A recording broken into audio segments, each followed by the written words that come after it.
Good morning, all. I thought I'd bring you out here to help me take care of the animals before we get going on our donut. If I have the time, it's so fun just to be out here in the morning. It's a beautiful day in the neighborhood.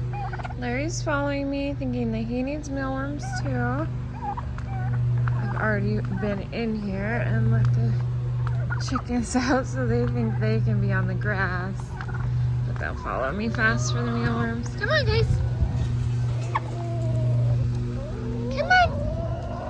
Come on. Good morning. We are gonna make some pumpkin muffins. It's Saturday morning and I want to do something special for the girls for breakfast. And we did pumpkin marshmallows in farm school this week, and so I have some extra pumpkin open and left over. So let's go. All right, so here we go. We're gonna make fresh milk, and this is my soft white wheat. It is the best for muffins and things like that. It's a little bit more like all-purpose, although this is nothing like all-purpose. It has the fiber left in it. It has lots of vitamins and minerals. This is sprouted organic wheat berries, and I mill my own because grains in general and wheat are very inflammatory. They're super hard to digest. And part of that is because they are a seed, and that plant really wants that seed to grow. So it is bound up tight in that seed and protected, and makes it really hard to digest. So the sprouted portion of it makes the seed open a little bit and makes it start to become more of a plant, and it is easier for your body to break down. Now, if I had my choice, we would not be eating wheat at all. But they love their bread, and to be truthful, I do too. So, moral of the story is, if I'm gonna feed my girls wheat, I want it to be the best stuff, highest nutrition out there. And I think this is it.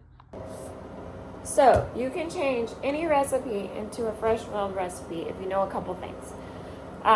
The fresh milled flour is more light and airy because it's just been milled. If you think about it, the stuff from the store has bounced and bumped around everywhere, and so it becomes pretty compact. So they say a standard cup of flour is 120 grams. So that is what we're going to measure it out. So like my recipe calls for 2 cups of flour. So I'm going to measure out 240 grams. I got my coffee there already because I gotta have my coffee. And then we're just gonna measure out, so not to state the obvious, but this thing weighs quite a bit, so I'm just gonna zero it out, so I'm only weighing the grain, and then we are going to measure it. So for this step, it's really approximate. I always do more than I'm actually going to need, because sometimes in the milling process I lose a little bit. So we're gonna start with 325, and then the important part in getting the right weight is when we have the flour milled. So this is my grain mill. We're going to pour it in the top, just like that. And I like to make sure that this part, can you see it right here, doesn't have any flour residue, because if it does, it tends to spew all over the house a little bit more. All right, so I'm gonna turn it on just right to the point where it, my feed rate right where it just begins, because I like a really fine flour. So, okay, now I'm plugged in. Here we go.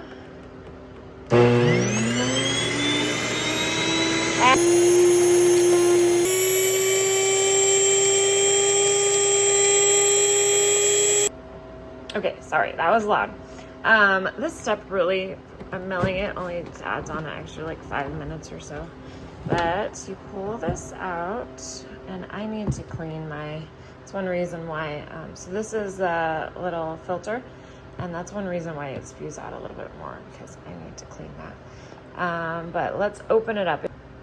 See all the mess. This is why I always have flour covering me all the time. That container hanging off, that's just where the fine particles go to collect. I've often thought about just taking it off because I don't really enjoy it too much. But it's a good source of bonus flour. Sometimes when I need just a little bit more, I can pull from that. Okay, let's do our 240 grams. Okay, my scale times out fast, so I'm just gonna re-zero it.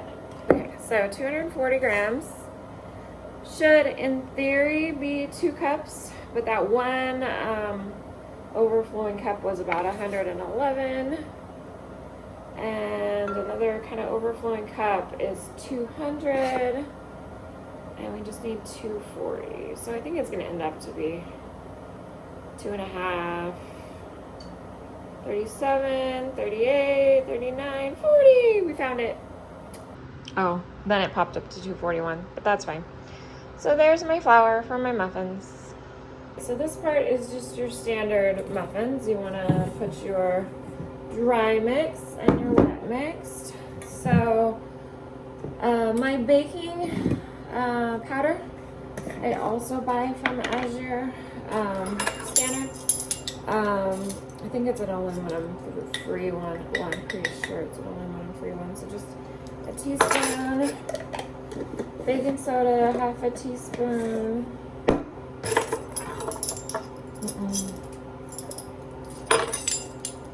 But Azure Standard's nice because you can buy everything in bulk and have a lot of organic options.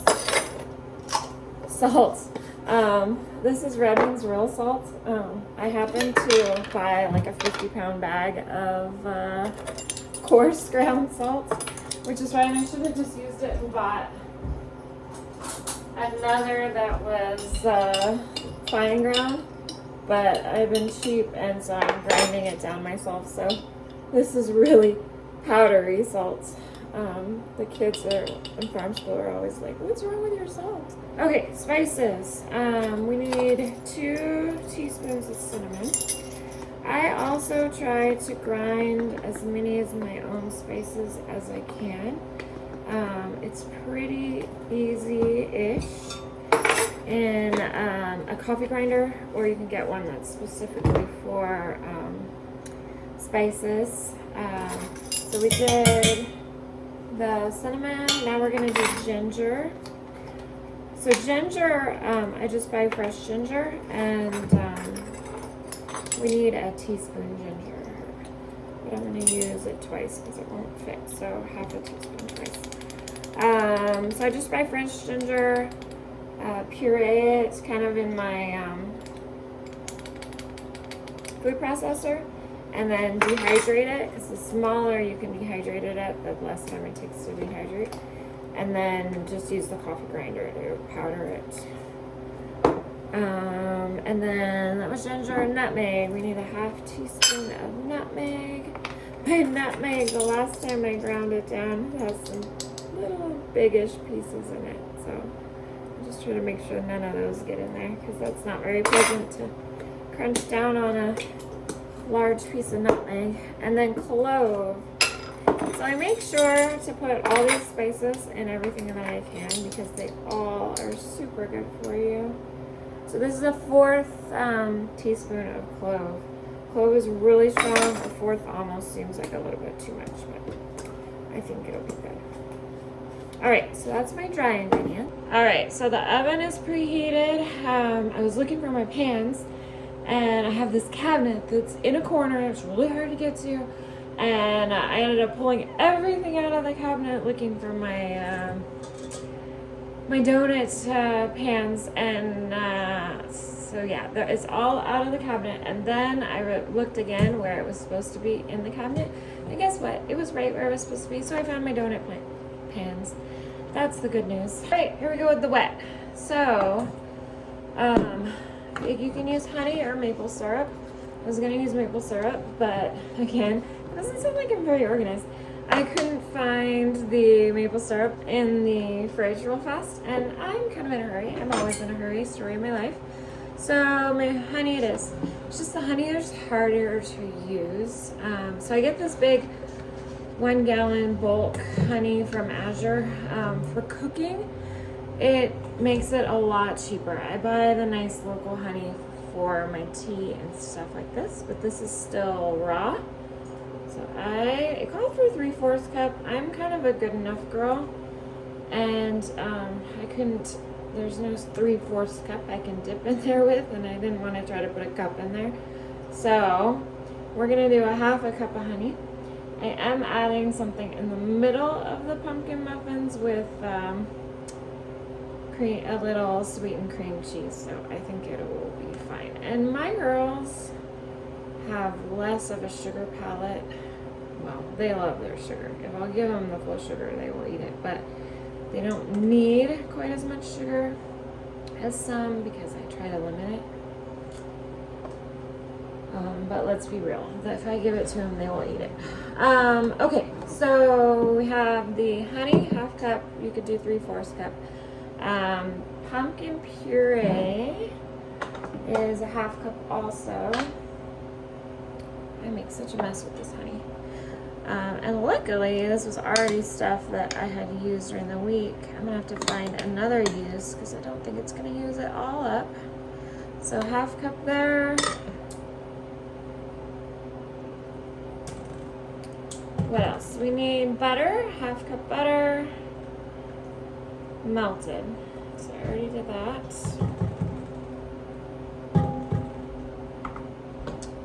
So you got your butter. Okay, heavy cream. I chose heavy cream over milk because heavy cream has more fat.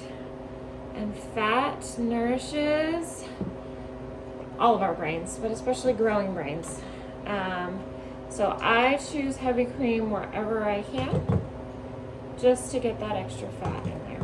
And unfortunately, this is Costco heavy cream. We used to be milking the goat, but funny story.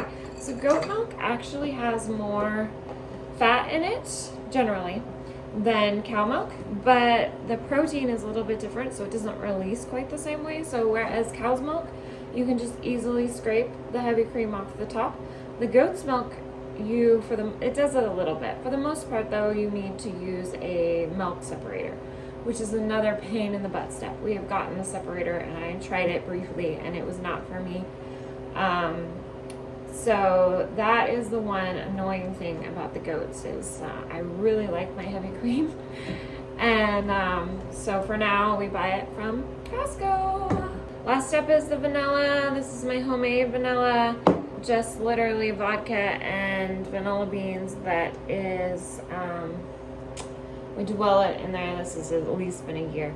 And I always figure the more vanilla, the better, right? So I don't really measure my vanilla. It does have the vodka. It does have the alcohol. For even recipes that I don't cook, it's such a small amount that it doesn't usually affect anything.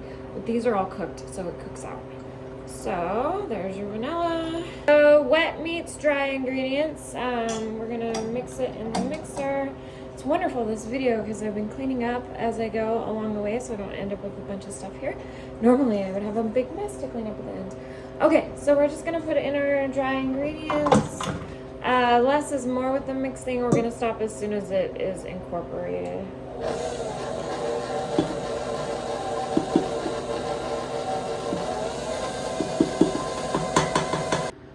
Okay, so here you go. It's all mixed up. Fresh milk flour takes a little bit longer to absorb, so I'm gonna let this just sit for a second while I make up our cream cheese filling. Okay, cream cheese filling. Why? Because you'll notice everything that I do has a why. So I feel like the wheat, even being fresh milled wheat, and honey, maple syrup are all splurges. Not really how I want to start my girls' day.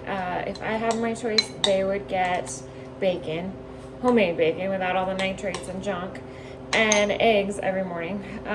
But they get tired of that, and I understand. So I try to be as creative as I can. So the cream cheese adds extra fat, which you know I love. and a little bit of protein. It doesn't have a lot of protein, but anytime you're having sugar, carbs, being the wheat, you want to make sure you pair it with fiber, which there's a little bit of pumpkin puree in there. And there is more fiber in your wheat with the fresh milk than you would get with all-purpose for sure, and a lot more nutrients. So this is the best case scenario for muffins, in my opinion. So we added half a block of cream cheese, 4 ounces. We're gonna add I found the maple syrup, so I figured it would give it a good mapley flavor. So I'm gonna add a tablespoon of that. And then a pinch of salt. Let's see if I can get in here and get a pinch of salt. It gets annoying when it's at the bottom. Pinch. And a little bit of vanilla. And then we'll mix that up. Okay, I'm gonna spray. Oh, my spray is not very sprayy, but it'll work. Okay, and then we're gonna add a little bit of our dough to our donuts. And you know, it's possible. I've been saying muffins. I've been having muffins stuck in my head this morning. So if I alternate between muffins and donuts, you know what I'm talking about, right? Okay, so I want just enough. And then so I can put some cream cheese on top, and then put a little bit more muffin mix. Okay, so it's messy, but I filled them all the way to the top, and then I took a little bit out so that I'd have room for that cream cheese, and then I'm gonna add the cream cheese.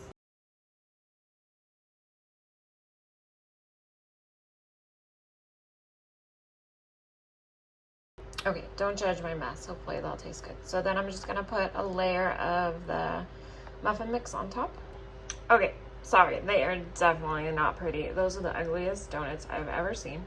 But the good thing is, my mom has always said it doesn't have to be pretty to taste good. So I am hoping that they will be awesome, yummy muffins.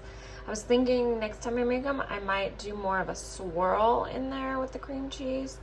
I think it would be easier to put them in the muffin thing, and they would probably look a little bit better. So there's that. So we are cooking these ugly things for 13 to 15 minutes or until they're golden. So we will see. Okay, in the meantime, while we wait for the muffins, why don't we make some tea? So each of the girls like different tea. They both really enjoy lemon peel. Lemon peel is great. There's actually more vitamin C in the peel than there is in the actual lemon. And it helps settle the stomach best. Kylie loves lavender. You all know the goodness of lavender. Just a calming kind of thing. It's funny. I can't eat lavender. Every single time it gives me a headache. I don't, that and stevia. I don't know. Ginger is something I always just try to sneak in to every brew that I do. So I'm putting that in both. And this is the same ginger that I ground down. So I take the fresh ginger, put it in the food processor and dehydrate it. And this is the larger form of that before it's ground down. Caitlin really likes a fruity tea. So the fruity part that tastes good is hibiscus. This is a wonderful little flower, lots of vitamin C, and she loves it. It tastes so good, and it gives it a fun red color too. Because she likes that and it has such a strong taste, I can sneak in some goji berries. Goji berries don't taste good on their own, but they have a lot of antioxidants and good stuff. Same with elderberry. It does not taste good in its own. I don't know if you've ever had elderberry syrup. That's good because you put so much honey in it. But on its own, no thank you. And then I usually put some sort of leaf. Usually it's dandelion, lemongrass, something like that. I need to restock both of those, even though I have them out in the garden. They're not dried. So this is raspberry leaf. which is good also. So, and I think that is about it on that. So tea, you don't really want to brew with too hot of water. So see how that is right, starting to get the bubbles. I'm gonna pull it off right now. And I have these handy dandy little metal strainers. And I just pull it right up. I should be having tea also. I like to make a form of chai for myself, but I am still working on my coffee, unfortunately. But it's just organic coffee with heavy cream, no sugar at least. All right, so I'm gonna put a cover on both of these because I don't want all my goodness to go out in the steam, and we're gonna let it sit for about 15 minutes. I do have some covers cups that have actual covers, but if you don't have them, just skinny lids works perfect. Getting there. I wish I could put smells in a video because they smell so good. Okay, so I made them a little bit big. There we go. So regular size donuts probably could have been, you could have made 12. I'm gonna let them cool a second before I try to take them out and ruin them. But ta-da! Here's Caitlin's tea, the fruity tea. See, the roselle made it so pretty. And then all those herbs that are in this will go to the chickens because they're good for them too. Kylie's isn't quite as pretty, but you can see the lemon made it a little bit yellow. So now they will do different things. Caitlin doesn't usually use honey. The fruitness of the roselle is enough for her. Kylie likes tons of honey, so they'll make their own the way they like it. We're gonna turn them upside down so we can get them out of there. There they are! And hopefully that'll be good. All right, let's see. Let's see what we get. What do you guys think? Does it look good? Caitlin decided to slather hers with butter. Her motto is more butter, more better. And I'm good with that too. Butter has so much fat and goodness. And that's it. We're back out here with the animals now. I hope you enjoyed watching us make our donuts. Thank you.